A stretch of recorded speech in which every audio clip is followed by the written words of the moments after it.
He's currently rebuilt this the supercharger on this Hornet.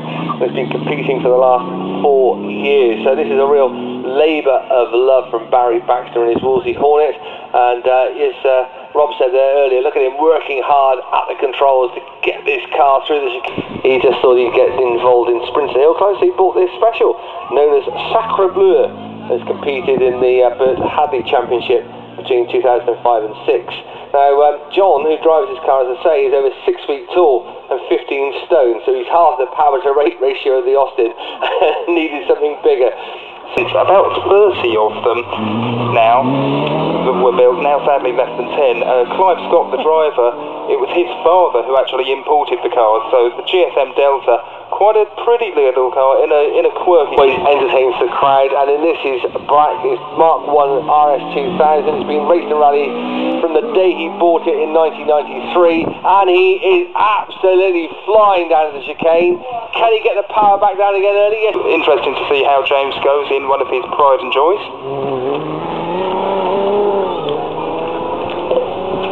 Yep, and he's coming now down to the chicane and tidily gets it down, the power back on. Can he get the power on earlier? Ford Zetec engine with twin Weber carbs and produces around about 180 brake horsepower.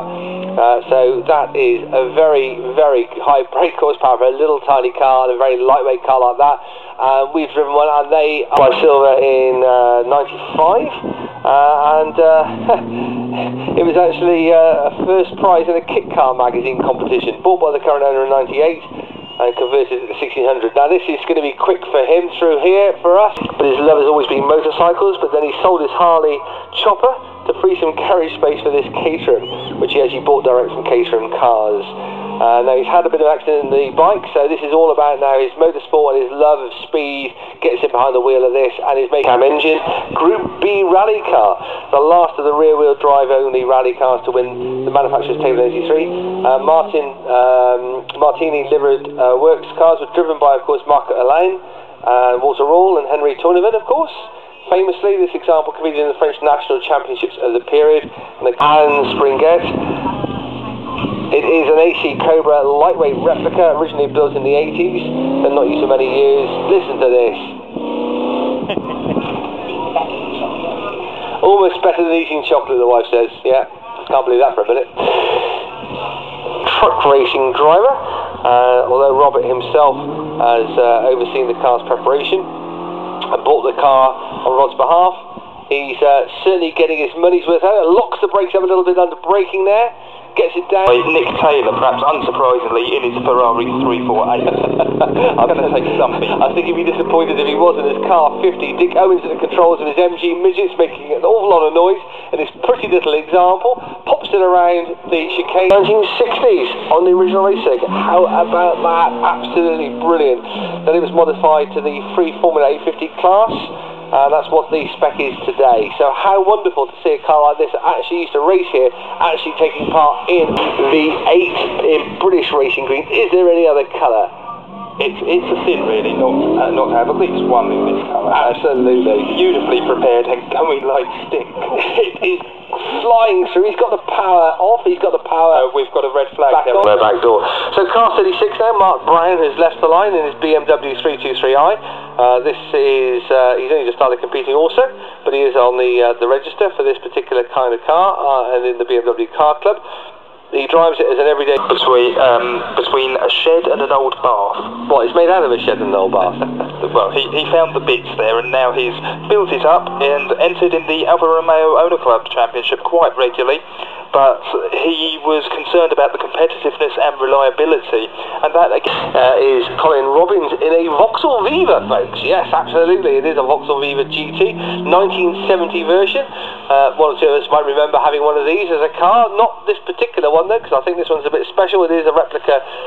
Time in the 43-second mark, so it's actually looking to improve on this. This is Andy Davis, second year running.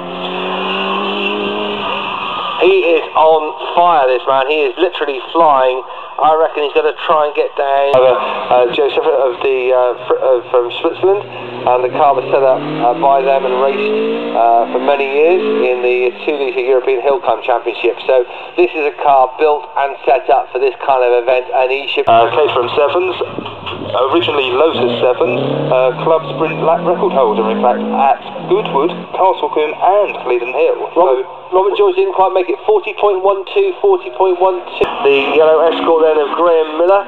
This is a true out-and-out Mark II rally car, tarmac rally car built from a rusty shell by himself. And he likes to do stage rallies when he can. He is in a hurry, one massive hurry to get through our chicane.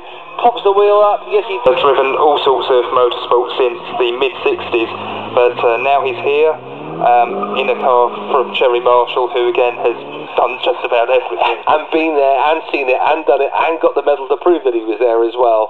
And that... very, very lightweight. This is the ADR Sport 2. The engine in it is only a litre. Just 1 litre. It's so light, but it weighs nothing. And look at how effortlessly it glides.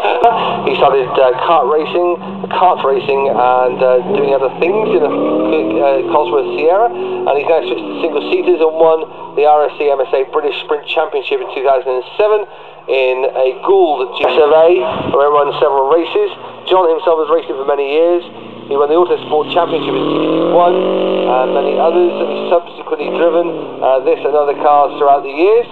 In 1962, he campaigned a Vauxhall Velox in the National Saloon Car Championship, and Jerry Marshall paid him a great compliment. The 1970s, built and designed by Mo Nunn. Mo Nunn then went on to Formula One and IndyCar fame. At first, as I say, last year, was setting times in the... I'm sure that he'll find a little bit of time from somewhere. He's got a second to shave off of that from last year. We'll do that, I'm sure. Next up then, so we've still got this little car now having a little run up here now. And I just love the way they struggle and work hard at the wheel to get these little cars. It was actually built by John Cooper, so it's a very interesting heritage indeed of this Cooper T4. You won't see another one like it. So it's very, very, very different indeed. It looks almost like a toy car, doesn't it? As he pulls it through. It's lovely to see a little car like this actually out on a course. The MDS battery for their loan today, fitted with the Suzuki engine instead of the Yamaha that he had under the bonnet last year. This is going to be quick through here. He is definitely having a good go. How to practice your program. It is a Barbo special. It's a blue Citroen 2CV made to compete in a race called the Ball d'Or on the circuit just outside Paris. The car won the race in 53. It was modified to try and capture endurance records on the same circuit, and sponsored by Yakko. His plan this year is to win the Sunco Fuels Challenge. That would be a first and a great result for him. He competed at Daytona in February. He's also competing in Daytona in February 2012. Listen to that. Good thing can do. I mean, it just sounds absolutely glorious.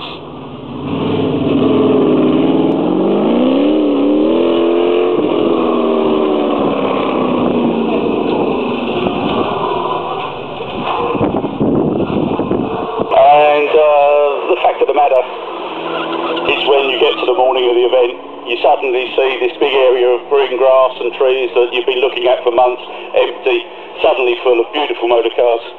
Suddenly becomes all worthwhile. And as you say, these events... It's that mug I've got written across my forehead, I think, Kerry. But you obviously enjoy it, and as a competitor yourself, it is about putting something back, isn't it?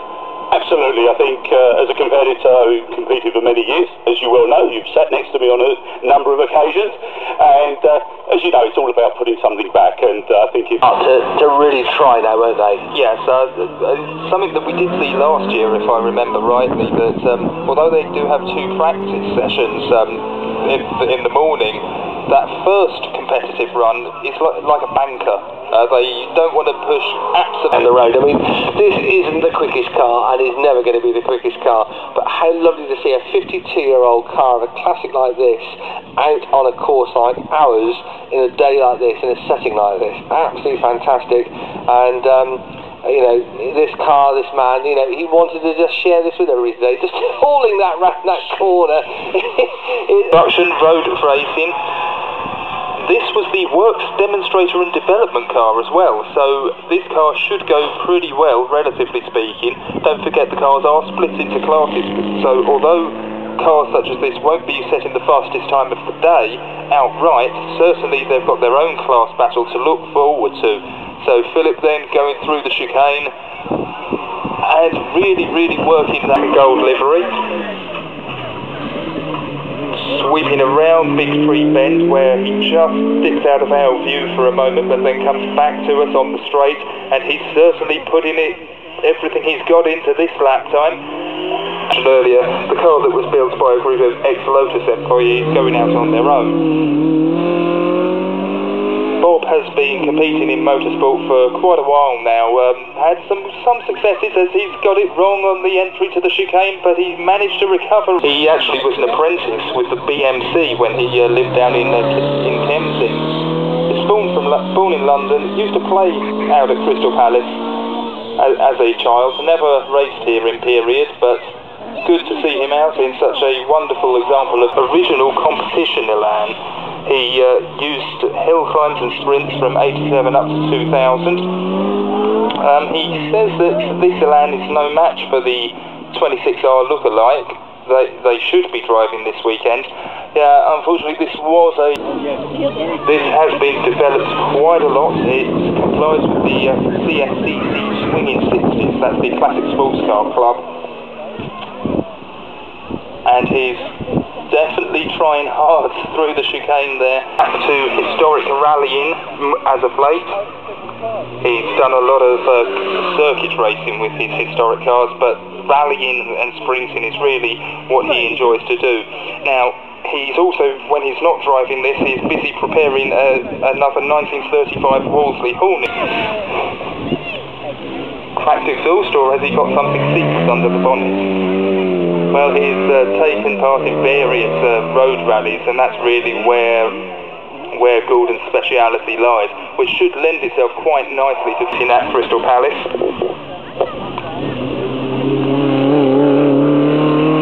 He typically does track days with this car, but he's decided to bring it out now for a competitive run, and he's relatively relaxed about his racing here this weekend. He just wants to go out and have fun, and obviously win the family rivalry with his brother.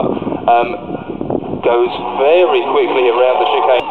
Very popular car in its time. People like Paul Newman owned cars like this, so very successful in racing. Win Percy has been a part of it. Its history.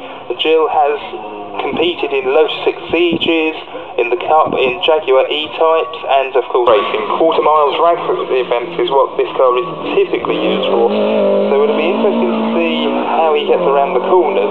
Certainly on the straight it seems to have an advantage as he gets around the chicane and then set a good lap time here. Squeal of brakes we could hear from Big Tree Bend, but I think he's okay. Yep, here he comes into the chicane. Takes a nice wide line on the entry, tries to go tight on the exit towards the end of his run there.